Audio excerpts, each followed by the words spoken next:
Hola, hola, ¿cómo están? Ya estamos completamente en vivo. Bueno, pues hoy vamos a continuar un poquito con lo que habíamos hablado. Ahorita los voy saludando que se van conectando. Por supuesto, deseándoles a todas y a todos los que estén comiendo muy buen provecho. Gracias por vernos. Gracias y vuelvo a repetir porque creo que es importante, pues agradecer a todos los que nos ven en no la repetición, ya ve que se queda fijo ahí y lo pueden ver a la hora que ustedes quieran, cuando ustedes quieran. Entonces hay mucha gente que nos ve más tarde en la noche, unos que llegan casi al final a saludar en vivo y después ya ponen desde el principio el programa. Otros incluso que nos ven en la madrugada, en la mañana del otro día. Gracias a todas y a todos de todo corazón. Oigan, ayer tuvimos un monólogo en donde les platicaba yo un poco algo que hoy el presidente, ayer mismo les dije yo que era muy posible que el presidente lo dijera y efectivamente hoy el presidente Andrés Manuel López Obrador dijo que le había llegado la información y puso unas gráficas y es lo que dijimos ayer.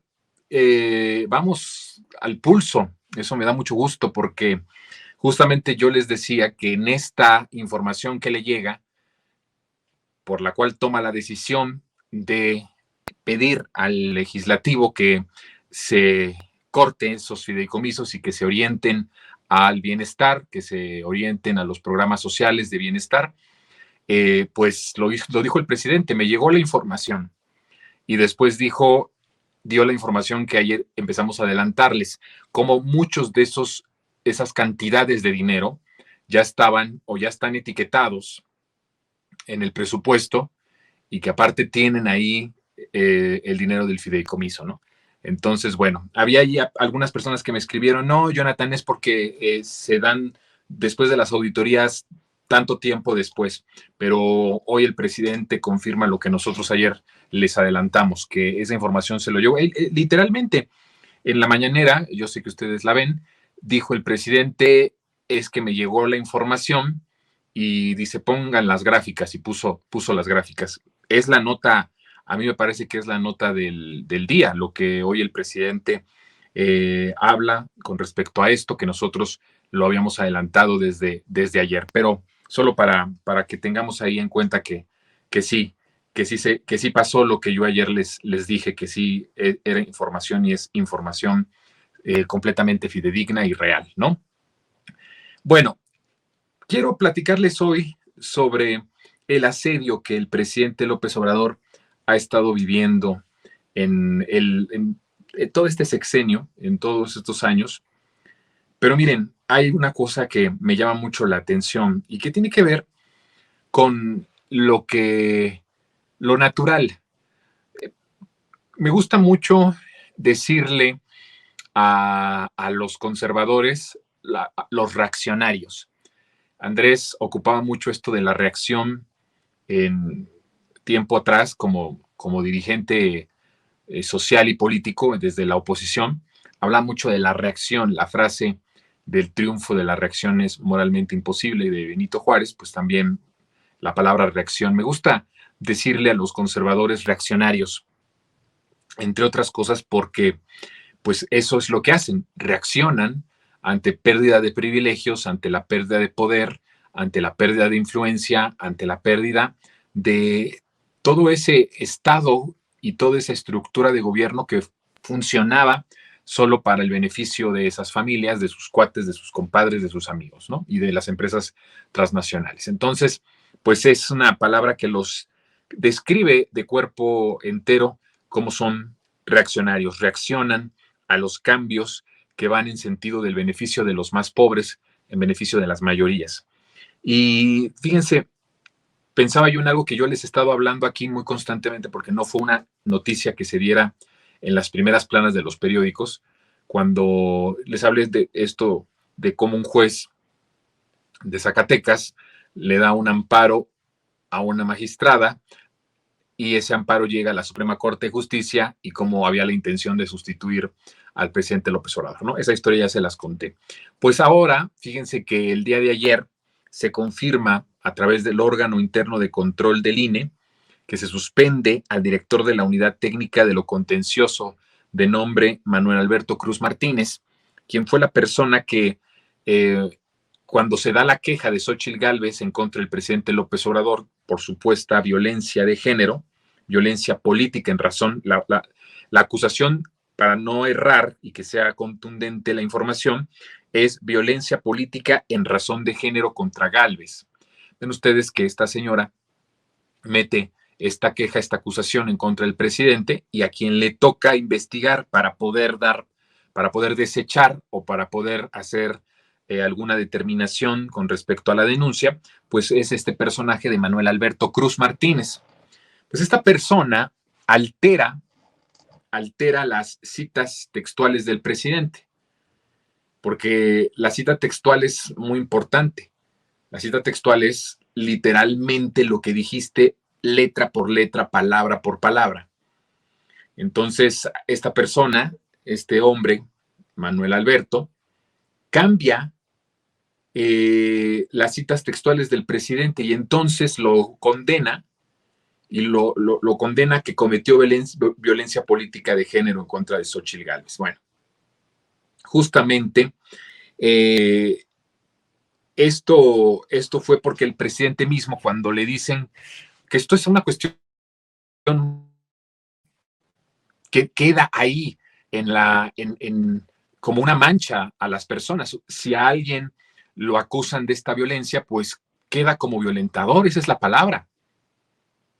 Nosotros no negamos que dentro de la política mexicana hay en la sociedad entera hay mucho machismo, hay todavía está arraigado mucho el no reconocer a las mujeres, el utilizar ciertas palabras, ciertas frases que evidentemente pueden ser tomadas como violencia, porque más hemos normalizado este comportamiento, ¿no?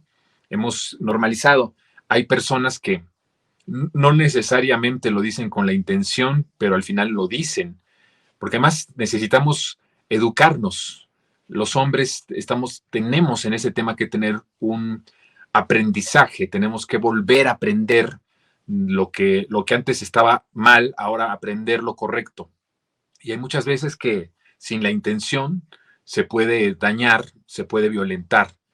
Y por supuesto que hay otras personas que sin duda alguna lo hacen con toda la intención, que son machistas y que son misóginos y que viven violentando a las mujeres en la casa, en el trabajo, en la calle. Que la violencia hacia las mujeres pues es en cualquier ámbito, ¿no? No solamente en uno. Pues también hay, y no negamos eso, que existe esa parte, pero hay que decir también que se ha utilizado este recurso como una manera de ponerle ciertos límites a la libertad de expresión y se utiliza de forma pues política en contra de las personas. Un ejemplo muy claro es en contra del diputado Noroña, que además había la intención de que todos estos que se fueran acusados de violentadores políticos en razón de género, pues no pudieran competir o no pudieran tener cargos públicos, ¿no? El propio Noroña hace unas semanas advertía y decía que lo querían quitar, querían borrarlo de la política a través de este mecanismo. En el caso del presidente López Obrador, pues no utiliza ninguna frase que tenga una expresión de odio o una expresión de violencia en contra de Xóchitl Gálvez, en este caso, y está ahí los videos, está la transcripción, está todo, y a esta persona, pues dice, sí cometió violencia en contra de Xóchitl Gálvez. Pues obviamente cuando pasa eso, impugna la presidencia, porque el mismo presidente López Obrador, en su conferencia de prensa, dice, vean ustedes lo que ellos están diciendo que yo dije, lo que yo dije. Mandan esta defensa a ese mismo órgano y entonces justo el día de ayer por la tarde se determina, sí, más o menos como ayer como por ahí de las 6 de la tarde, se determina que Manuel Alberto Cruz alteró, fíjense, lo grave, eso es un asedio, porque les decía yo, esta parte de la violencia queda en el expediente de las personas. Entonces, ya es el presidente de la República, pero también es el violentador, ¿no? De mujeres. O sea, ya se le podía decir al presidente todo eso. Se le podía achacar porque ya habían determinado. ¿Ustedes creen que no se dieron cuenta? ¿Ustedes creen que fue un error técnico, metodológico de la revisión de la denuncia con la realidad? Una cosa es que tú hagas una denuncia, bueno, pues sí, tienes la denuncia puede decir lo que tú quieras. Cualquier cosa uno puede denunciar y puede acusar. La cuestión es cómo lo compruebas y que como juez o como árbitro tú tengas que ver que eso que se está acusando o de lo que estén acusando a tal persona sea real. Pues no es un error técnico ni metodológico, es un asedio. Lo que buscaban estas personas era justamente ponerle la etiqueta al presidente López Obrador de que era un violentador de mujeres. Con el peso que esto tiene ya, y qué bueno, vuelvo a reiterar, qué bueno que se esté dando esto, qué bueno que las mujeres ya no se queden calladas, qué bueno que las mujeres ejerzan sus derechos plenos y que no haya más nunca esta violencia, que además era una violencia que aparte tenía que ser callada por parte de las mujeres, ¿no? Y eso se está terminando, es parte de esta transformación tan hermosa que está llegando al país, que no es una cuestión que haya llegado, eso sí, en 2018. Esto de la lucha por la libertad, por los derechos plenos de las mujeres, es una lucha histórica, ¿no? Que tiene muchos, muchos años, muchas generaciones atrás, en el mundo entero y por supuesto que también en nuestro país, con grandes logros que han venido, eh, tenido las mujeres, logrando las mujeres eh, grandes, pues digamos, avances de lo que antes se vivía en el país, ¿no? Y eso está muy bien, pero imagínense utilizarlo como una forma, un asedio al presidente para decir que era un violentador. Pues se tardan, no es hasta que el presidente pues dice, no dije lo que ustedes están diciendo que yo dije, que tienen que volver a hacer una investigación y no les queda de otra que suspenderlo provisionalmente. O sea, tendremos que saber si la suspensión que se le hace a esta persona que es Manuel Alberto, es una suspensión con goce de sueldo o sin goce de sueldo, ¿no? O sea, de inicio, si es una suspensión y le van a seguir pagando, pues nada más lo único que va a pasar es que pues, está suspendido de las funciones del trabajo que viene realizando en este órgano. Yo pensaría que sí es una suspensión sin goce de sueldo, pero además, pues sí lo suspendes y ¿qué va a pasar? ¿Se queda impune? ¿No hay una consecuencia por eso? No es que yo esté llamando aquí al linchamiento de la persona, pero tendría que haber una consecuencia jurídica, una consecuencia legal, porque esto fue con dolo. Vuelvo a repetir, no se equivocó este señor, no se equivocó en la sentencia, lo hizo con dolo. Él sabía que se estaba alterando las palabras del presidente Andrés Manuel López Obrador y con todo y eso lo condena y lo llama como una persona que había ejercido violencia en contra, violencia política de género en contra de Xóchitl Gálvez.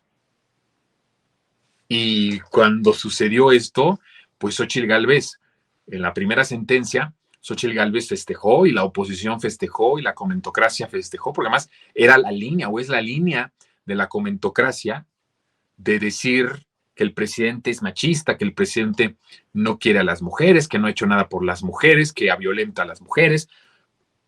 Lo que esta sentencia, que es un asedio terrible, solo confirmaba toda esa narrativa falsa de que el presidente es un presidente machista y un presidente que no le gusta reconocer a las mujeres o que ejerce una violencia en contra de las mujeres.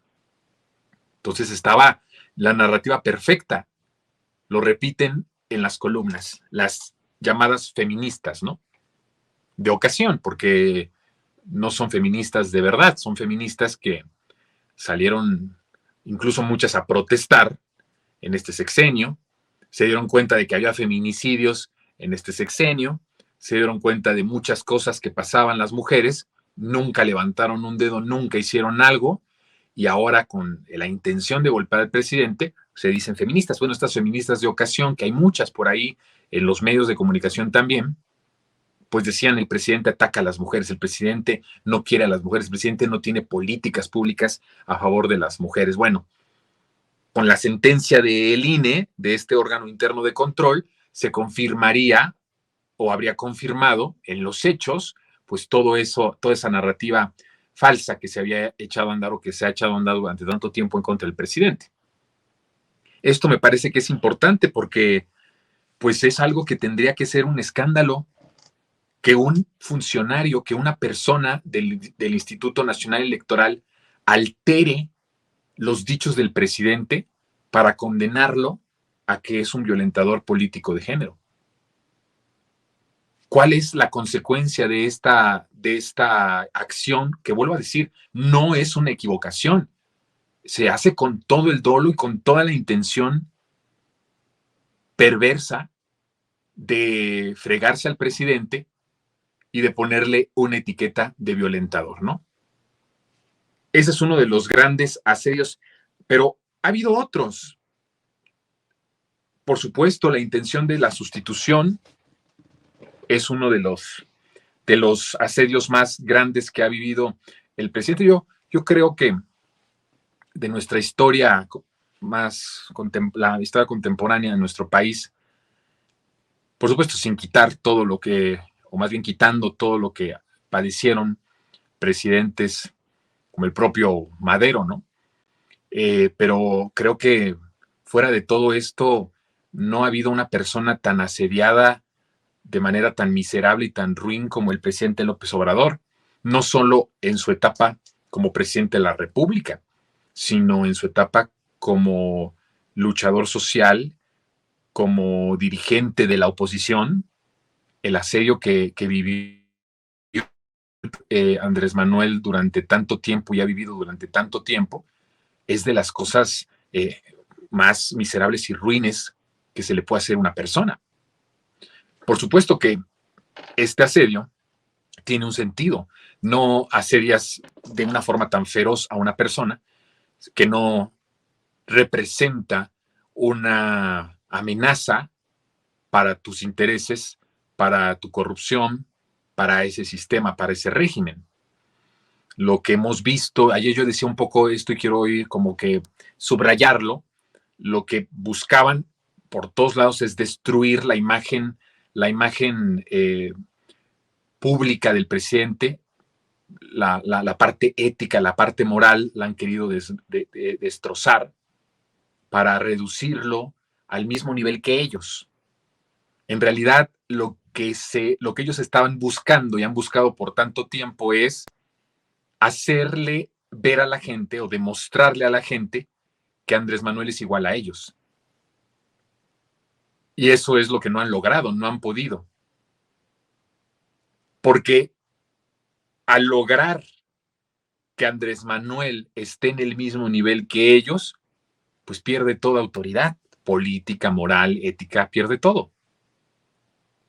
Si al presidente le hubieran encontrado en todas estas décadas de lucha algo que los hubiera rebajado al nivel de ellos, en corrupción, en fraudes, en desvío de recursos, en la forma en la que ellos hacen política, pues no podría prosperar una transformación. Si el primer requisito para llevar a cabo una transformación tan profunda, por eso creo, y lo digo con toda responsabilidad, no había alguien con esa autoridad política y ética y moral del presidente López Obrador. Por eso cuando me dicen, es que ¿por qué lo pones a un nivel de un caudillo? No, es que no es ponerlo a un nivel de un caudillo. Simplemente es ver como periodista cuáles son las pruebas, cuáles son los hechos, y no había nadie que pudiera llevar a cabo una transformación que tenía como bandera el fin de la corrupción y que lo abanderara un corrupto o que lo abanderara uno no tan corrupto, ¿no? Porque ya ven que hay niveles de corruptos, pues sí, no es lo mismo robarte 10,000 pesos de un municipio a robarte 10,000 millones de pesos, ¿verdad? No es lo mismo desviar 1 millón a desviar 50 millones. Pues hay niveles, pero no podía encabezar la transformación tan profunda uno no tan corrupto. o uno menos corrupto que los otros. No, tenía que ser alguien que fuera incorruptible. Por eso han querido irse a la persona. Miren, vean esta parte. No tiene que ver con su política pública. O sea, las acusaciones que le hacen al presidente no tienen que ver con su política pública. Su política pública del presidente es tan exitosa, es tan histórica y trascendental que Xóchitl Gálvez en sus discursos dice que va a continuar la política pública del presidente López Obrador. Imagínense ustedes, es tan exitosa que el Frente Amplio, que es todo este grupo ladrón, corrupto, político, que es parte de ese régimen salinista neoliberal, no le queda otra más que aceptar que es exitoso y que tienen que darle y que le van a dar continuidad. No se van a la parte política o pública en el ejercicio de gobierno de López Obrador. Tienen que atacar su imagen. Por eso lo último que ha sido lo de la Casa Gris, ¿no? Todas estas invenciones de la expareja de la mano derecha de López Obrador cuando era líder opositor, ¿no? Que escribió un libro que ya no sé qué pasó con ese libro, ¿no? Porque era toda una sarta de mentiras y de tonterías. Van siempre directo a la parte ética y a la parte moral del presidente. Y entonces, si lo comparamos con esto, si ponemos acá la cámara que da producción, si lo comparamos con lo que acabo de decirles que pasó ayer, en donde al final se reconoce que hubo una alteración de las citas textuales del presidente, también va a la parte ética, a la parte profunda de ser humano, porque quieren hacerlo a su nivel. Como ellos son violentadores políticos, uy, si les contara, yo lo había dicho desde hace unos meses, lo que sé de muchos que están en el Senado, del PAN, del PRI, que nadie me lo contó, ahí sí yo se los puedo contar, pero nadie me lo contó, yo lo vi.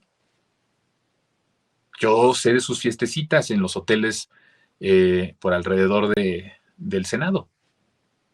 Sé qué tipo de invitadas había ahí y sé qué tipo de acciones había ahí. Nos enteramos, pues estábamos cubriendo la fuente del Senado. Yo en el 2000, en todo el sexenio de Peña Nieto, cubríamos en Revolución mucho el Senado y yo estaba en el Senado siempre viendo cuáles eran las propuestas. Hice muy buenos amigos ahí, por eso le tengo un gran respeto a Manuel Bartlett, que a quien, fíjese que es de los pocos políticos que le puedo decir don como respeto, don Manuel, un tipazo este hombre, una persona con una claridad de conceptos, con una habilidad de discurso, con un conocimiento de todo lo nacional, de todos los temas, una extraordinaria persona. No me importa que a los ya lo vuelvo a repetir, no me importa que a los de la comentocracia izquierda pedorra se infarten y estén ahí, ¿no? Y utilicen la misma narrativa que la derecha en contra de Manuel, de que el sistema y la fregada, ¿no? Eso es una mentira completa, no tuvo nada que ver en eso. Eso es un tema que podemos después hablar de don Manuel, pero era como el epicentro ahí. Llegaba yo a las oficinas y ahí me ponía a revisar discursos, me ponía a revisar documentos de lo que estaban poniendo los senadores, lo que proponían, las propias propuestas de don Manuel, de la bancada. Y ahí me fui enterando de muchas cosas que me di cuenta. Por eso querían que López Obrador fuera un violentador de género como ellos lo son. Porque a poco estar casado y engañar a tu esposa con varias mujeres en una fiesta, en una reunión, ¿a poco eso no es violencia de género? ¿A poco eso no es violentar a tu pareja o a tu esposa? Tengo los nombres, caray. Son gente importante, ¿eh?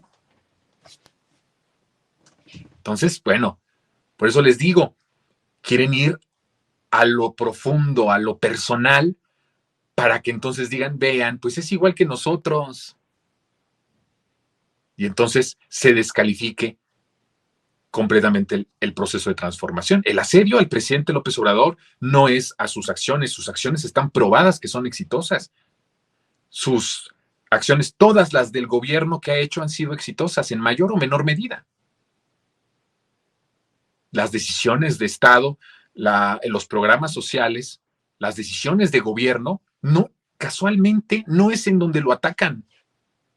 ¿Sí se ha dado cuenta de eso? Siempre tiene que ir a dañar la parte moral del presidente, la parte personal. Porque al destruirlo moralmente, al destruirlo espiritualmente, poniéndolo en términos que el propio Andrés ha hablado de estas palabras de la parte espiritual, del alma y de todo esto, al destruirlo en su espíritu, que es lo más profundo del ser, pues no solo lo destruyen a él, sino destruyen todo el proyecto de nación, para que ustedes vean cómo es tan grande el asedio del presidente, que si el presidente fingiera ser honesto, ya lo hubieran destruido. No puedes fingir mucho tiempo. La gente que es corrupta puede fingir un tiempo no ser corrupta, pero siempre va a volver a lo mismo. Por eso López Obrador no le encuentra nada nunca, porque él no finge ser incorruptible. Él no finge ser honesto. Él es honesto. Y no lo han podido destruir en la parte más importante para él. Él lo ha dicho. La parte más importante, lo que tengo como certeza de lo más importante en mi vida, es mi integridad, es mi honestidad. Por supuesto que hoy, bueno, el tema que es el tema nacional es el huracán y todo lo que ha estado pasando justamente en las últimas horas en Acapulco, nuestra solidaridad con nuestros hermanas y hermanos de Acapulco, de todo el estado de Guerrero en realidad. Les mandamos un fuerte abrazo. Fíjense que nosotros los chilangos, los de la capital, pues le tenemos un cariño muy especial. Ya está Facebook conectado, qué bueno. Hola, es que me habían dicho que no estaban los de Facebook, pero ahora sí ya estamos conectados. Los saludo con mucho gusto a toda la familia resentida en Facebook.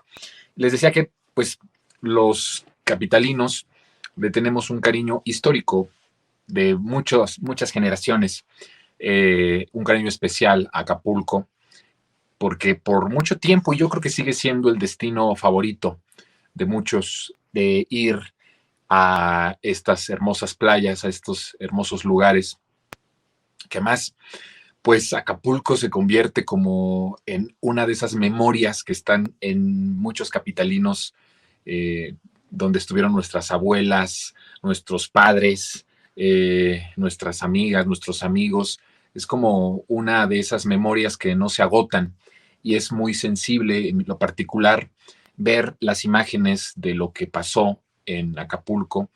Pues sí, la verdad que debo de decir que me pegó muchísimo por el cariño que le tengo a ese pueblo y el cariño que le tengo a esa ciudad, a ese estado de Guerrero.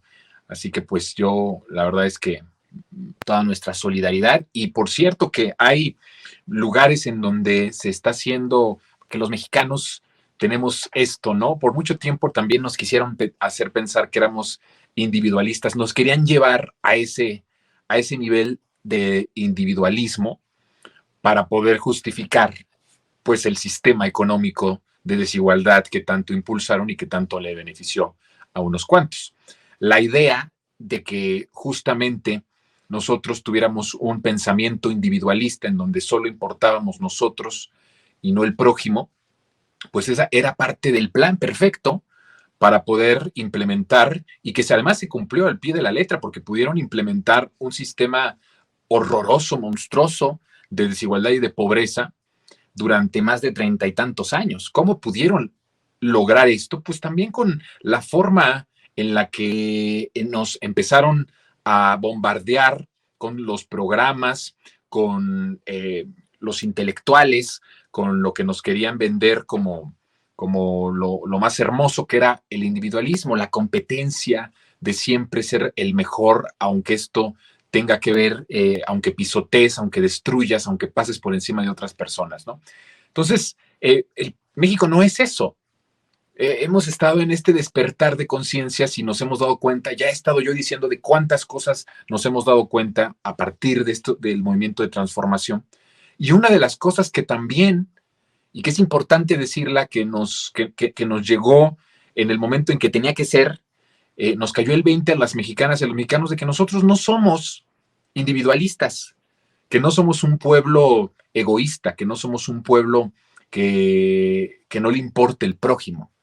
Todo lo contrario, nuestra cultura nos enseña mucha solidaridad, nos enseña mucho amor entre nosotros. Y los mexicanos tenemos eso, que somos muy solidarios y hago un llamado para que todos, de una u otra forma, aportemos. Hay centros de acopio en todas las ciudades bueno, más bien en todos los estados, en la Ciudad de México, en Guadalajara, en muchos estados ya hay lugares específicos. Por ejemplo, aquí en la Ciudad de México vi que en la central del norte, en la central de autobuses del norte, que es una central muy importante de conexión de nuestra capital para distintos destinos de nuestro país, pues hay un centro de acopio. También creo que en las instalaciones de la Marina están llevando a cabo también todas las ayudas necesarias se pueden ir a depositar ahí, se pueden ir a llevar ahí. Entonces, pues hacemos un atento, pues, llamado a todo el pueblo mexicano a que nos unamos, nos necesitan muchísimo. Acapulco, como usted lo sabe, se encuentra incomunicado.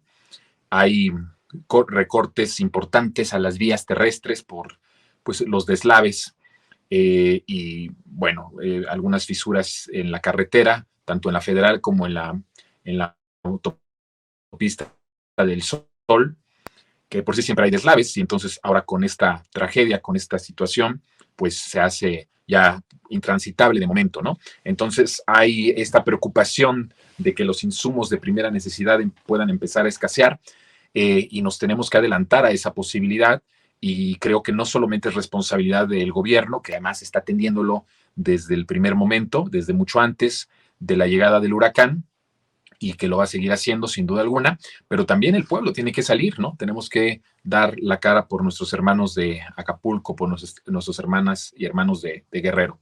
Pues mi solidaridad para ese pueblo entrañable, para esa ciudad hermosa que llevo en mi corazón y en mi memoria, pues por siempre, ¿no? Así que a ellos toda mi solidaridad y mis oraciones. Y justo hablando del huracán, y quería yo conectar esto del huracán, porque fíjese cómo hay personas que han perdido todo grado pues digamos, de respetabilidad, que son muy cínicos, ¿no? Y es el caso de Felipe Calderón, que aprovecha este miserable cada tragedia para golpear y para llevar agua a su molino, ¿no? Para eh, tintes políticos. Y justamente lanzó un tuit a propósito de esta situación tan dolorosa en Acapulco. Y ahí está, lo está viendo usted en pantalla. No me lo quiten porque lo estoy leyendo de allí de la pantalla, donde dice que ha sido devastado por el huracán categoría 5. Y más adelante dice que el pueblo no fue advertido suficientemente y menos movilizado a lugares seguros. Dice, además, el gobierno ya se gastó el fondo de desastre en sus caprichos y en gasto electoral. Ahí le dejamos, fíjense cómo, con qué prueba, ¿no? Puede decir este miserable ser, este genocida de Calderón, que se gastó el dinero de los desastres naturales en cuestiones electorales y en caprichos, ¿no? ¿Cuál es el sustento de estas afirmaciones?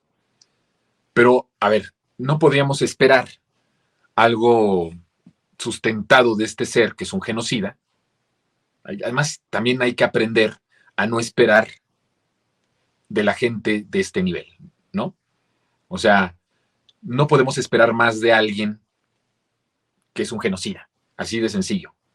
Y tampoco podemos esperar algo de alguien que fue el principal líder criminal del país durante su sexenio, que se benefició del crimen organizado, que tenía al frente de la seguridad pública a un narcotraficante, que solamente, supuestamente, él no se enteró, pero que obviamente él era el jefe criminal del país en ese momento. No podemos esperar algo de esta calaña, de este nivel de persona, de este nivel de ser humano, cuando tampoco los medios de comunicación, que se supone que están rodeados o que son gente que trabaja y que son periodistas y que tienen que tener información certera y datos, no se puede esperar tampoco de Calderón eso si los propios medios inventan y los propios medios dicen lo mismo que Calderón, que no existe el Fonden y que por eso entonces no hay dinero para este tipo de desastres. Pues es una mentira. Miren, es una mentira de los medios que yo creo que es responsabilidad de los medios libres, de los medios públicos, de los medios independientes y de todos en su conjunto de desmentir.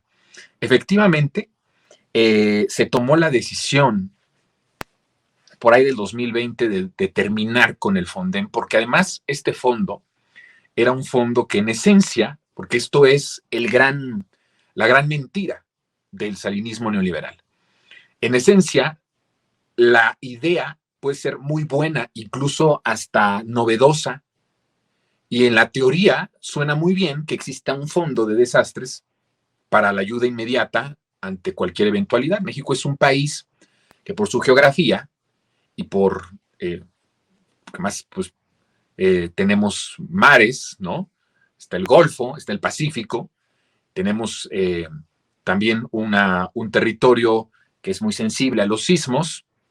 Entonces es un país que evidentemente pues necesita un fondo para un sismo, para un huracán. Son cosas que así nos tocó vivir, pues es la naturaleza, eso no lo podemos parar.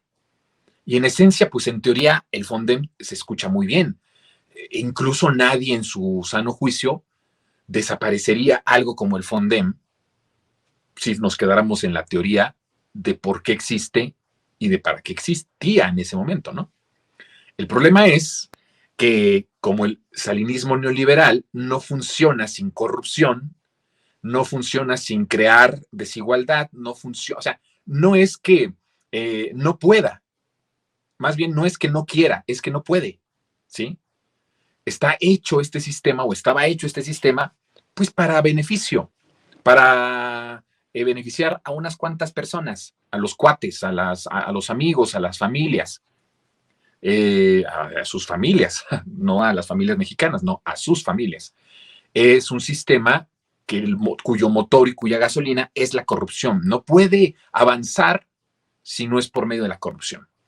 Entonces, en teoría era muy bueno, pero al momento de llevarlo a cabo, pues encuentras que el Fonden lo que hizo es que sí tenía recursos, pero esos recursos contrataban a empresas, a diferentes empresarios con sobreprecios para reparación de algo, para llevar a cabo incluso para la compra, por ejemplo, de los electrodomésticos, a un sobreprecio impresionante, porque era un arreglo entre el gobierno y entre los empresarios o entre los intermediarios que se llevaban un moche por cada cosa que se compraba. Posiblemente llegaba el refrigerador y llegaba la cocina y llegaba lo que sea de los electrodomésticos que se echan a perder evidentemente con el agua en estas zonas en donde están pues propensos a inundaciones por este tipo de desastres naturales. Y lo que sucedía era que pues sí llegaba, pero el dinero con el que se compraba ya llevaba un moche para el beneficio de una empresa o de unos empresarios. Entonces se dieron cuenta, por supuesto, cuando llega el presidente, como ya lo he estado diciendo, cómo se fue dando cuenta Andrés de la situación del país. Él mismo ha dicho que sabía que había corrupción, siempre nos ha hablado de que la corrupción era el mayor mal de México, ¿no? Pero cuando llegó a la presidencia se dio cuenta de que era mucho más monstruoso de lo que pensaba. Y entonces se dio cuenta que eso del Fonden pues era un negocio que ya tenía unos beneficiarios, a unas empresas, a unos contratistas ya beneficiarios de cada desastre, que se llevaban una mochada de lana, pues que podía ser más bien orientada para que llegara de forma directa a los que estaban sufriendo por algún desastre natural. Entonces, el presidente termina con el Fonden y la narrativa inmediatamente después de que termina y ahora que está pasando esta tragedia, que además es un récord. No ha habido en la historia de nuestro país un huracán que pase de intensidad 1 a nivel 5 tan rápidamente en unas cuantas horas como lo sucedido con este huracán.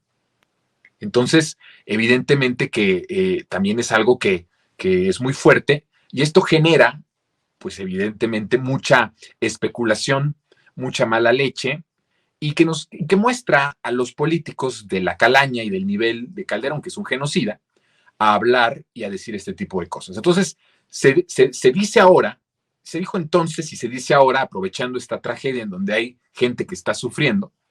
¿Usted cree que a Calderón le importa que estén sufriendo nuestros hermanos y hermanas de Acapulco? ¿Usted cree que a él le importa eso? ¿Cómo le puede importar a este genocida la vida de las personas?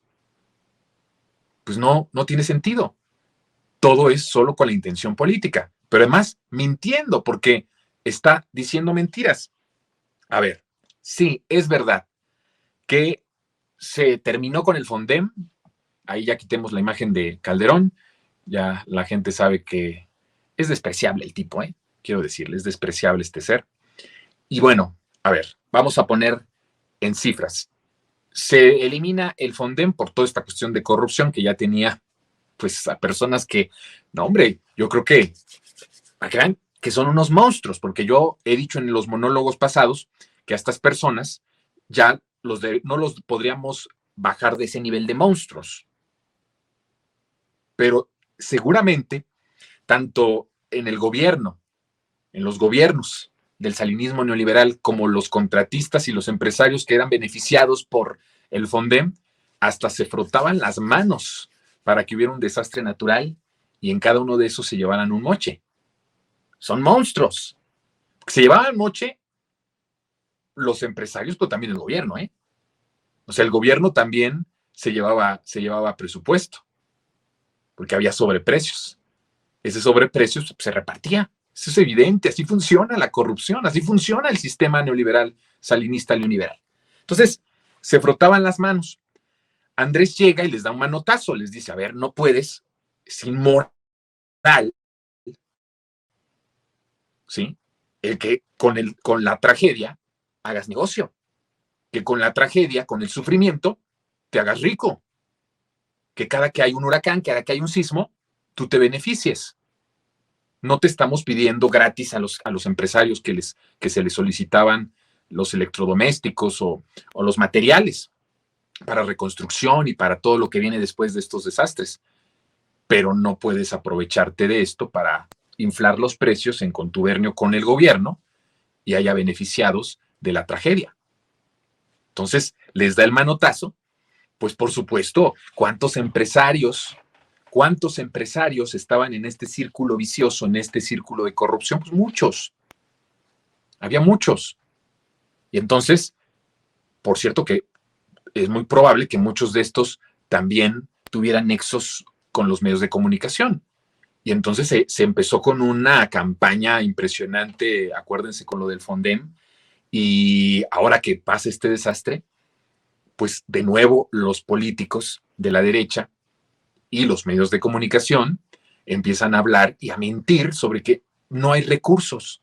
Es mentira que no hay recursos. Miren, se elimina esto del Fondem porque es pues una cueva de ladrones, como todo lo que en apariencia era bueno del salinismo neoliberal, ya cuando entrabas era una cueva de ladrones.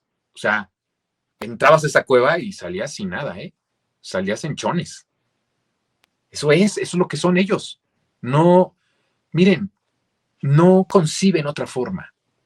Es una enfermedad que ellos quisieron, además, de la que ellos quisieron infectarse. No es que nacieron así, no, ellos quisieron infectarse de esa enfermedad. Pero una vez que te infectas de esa enfermedad, ya no concibes otra forma de hacer política que no sea robando, que no sea corrompiendo, que no sea a través de la corrupción, a través del negocio, a través del dinero. Ya no hay manera de salir de allí. Están enfermos de una enfermedad que ellos decidieron infectarse y de la cual ya no conciben un país, no conciben un mundo, no conciben una sociedad, no conciben una percepción de las cosas que no sea a través de la corrupción, de la ganancia individual. Y por eso se lanzan con mentiras, porque una vez que pasó esto, el gobierno de la Cuarta Transformación contrató un bono catastrófico. Este bono catastrófico empezó en 2020 y termina justamente, vence en marzo de 2024. O sea, está cubierto prácticamente el sexenio. Y son 485 mil millones de dólares. Es mucho dinero, es una cantidad enorme que está destinada solamente para sismos, ciclones tropicales y evidentemente huracanes como el Otis, que es el que está en este momento agobiando a Guerrero y en específico a Acapulco, ¿no? Bueno, significa que, ¿cómo está dividido esta cantidad de dinero? Está dividido como en dos partes. Una para atender huracanes y otra para atender también, pues, lo que tiene que ver con los temblores. Estamos hablando que de las 4 secciones en las que se divide este dinero, 2 están pensadas en atender huracanes con una división de recursos de 125 mil millones de dólares cada uno, tanto para la zona del Pacífico como para la zona del Atlántico, ¿no? Entonces, hay recursos suficientes para que se pueda atender. Entonces, eso que está diciendo Calderón, pues es una mentira completa, ¿no? Total, absoluta. Aunque todas las mentiras son completas, ¿no? Porque verdad a medias es mentira también. Entonces, bueno, rectifico, es una mentira.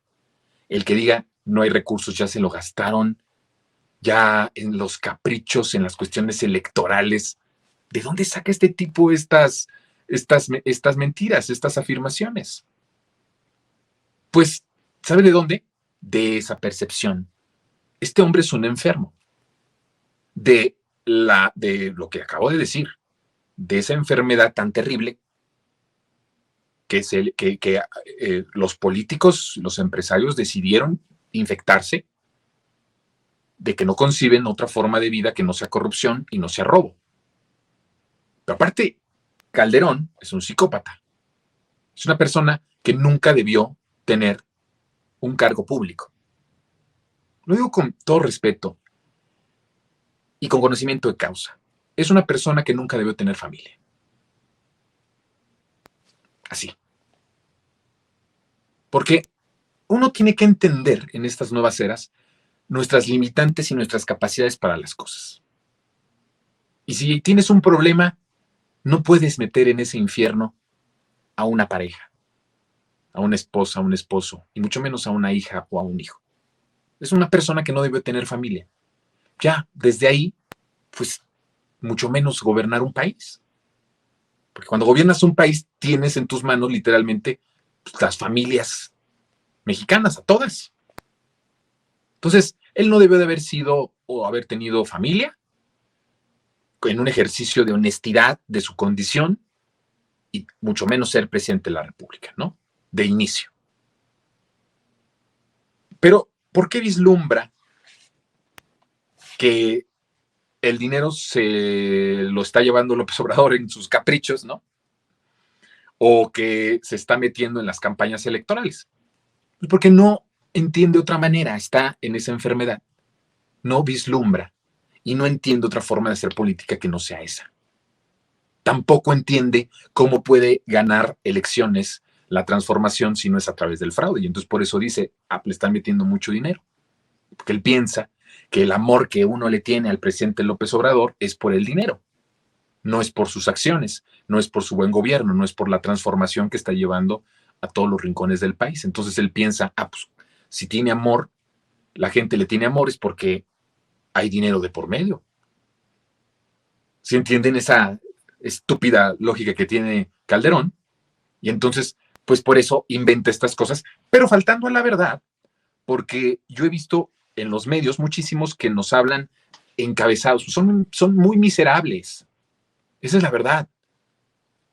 Están reducidos en todo, en lo espiritual, en lo ético. en lo profesional, en lo humano, están muy reducidos. Esa es nuestra victoria. Esa es nuestra gran victoria. Esa es nuestra venganza, además, de que no somos iguales, de que tenemos recursos espirituales, culturales, los mexicanos, la mayoría. Por eso, la mayoría no podemos estar equivocados en apoyar una transformación. Y hay una diferencia abismal entre ellos y nosotros. Y no es una polarización, es una realidad. No perciben una manera distinta de sociedad que no sea a través del engaño, del robo, del fraude, del atraco, de la corrupción, del crear desigualdades para estar protegidos. Lo que ellos querían era estar protegidos, que no hubiera nada abajo de ellos que los amenazara en su clase, en sus lujos, en sus privilegios. Por eso se enfocaron en que se hiciera más grave y grande la desigualdad. La desigualdad de México no es la misma en los 80s que inicia el salinismo neoliberal que en 2023. No es la misma, ha avanzado a pasos agigantados, porque les causaba mucho temor que alguien de ahí, de en medio, escalara. Porque en su teoría todos podemos ser ricos, todos podemos y tenemos las mismas oportunidades. Es la teoría del capitalismo, todos podemos, conforme a nuestro esfuerzo, alcanzar y ir escalando. Pues eso no fue así, eso no es verdad. La teoría es muy bonita, la realidad es monstruosa. Entonces, por eso Calderón no entiende. Y ahí están los medios de comunicación. Por eso decía yo, esto de que están disminuidos, derrotados y que es nuestra venganza, lo digo también para los medios de comunicación. Porque veo muchas notas donde dicen desastre en Acapulco, ¿no? Y las imágenes del desastre. Y sin Fonden. Pues ya se pierde todo sentido de ética, todo sentido de verdad. Cuando son datos que están, o sea, no es un dato que yo haya investigado un año, ¿no? Para tener acceso a esto. Está etiquetado en el presupuesto que ahí existe este bono catastrófico y que los recursos son inmediatos. Y por eso el presidente no se preocupa. Por supuesto que estaba conmovido por la situación en Acapulco, pero no estaba preocupado por decir, ching, ¿y ahora cómo le vamos a hacer con los recursos? Pues tenemos recursos.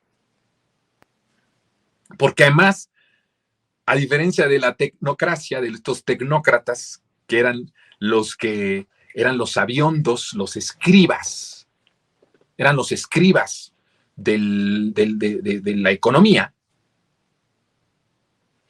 y que decían que tenía que ser con sus fórmulas y con sus ecuaciones. Siempre la ecuación era la misma, ¿no? Al final, desigualdad y pobreza. Pero ellos tenían sus fórmulas y pues López Obrador les vino a cambiar toda la jugada, les cambió la política económica, y entonces el presidente no tiene ninguna preocupación de decir, hay recursos ilimitados. La gran diferencia es que ese recurso ilimitado ya no va a ir para los empresarios amigos, ya no va a ir para los contratistas, ya no va a ir para los constructores preferidos. Ahora se va a entregar casa por casa el apoyo y no se va a inflar tampoco, porque era otra de las cosas miserables que se hacían. Inflaban el número de personas afectadas para sacar un moche y una muy buena lana. Son miserables, no entienden otra forma de vivir.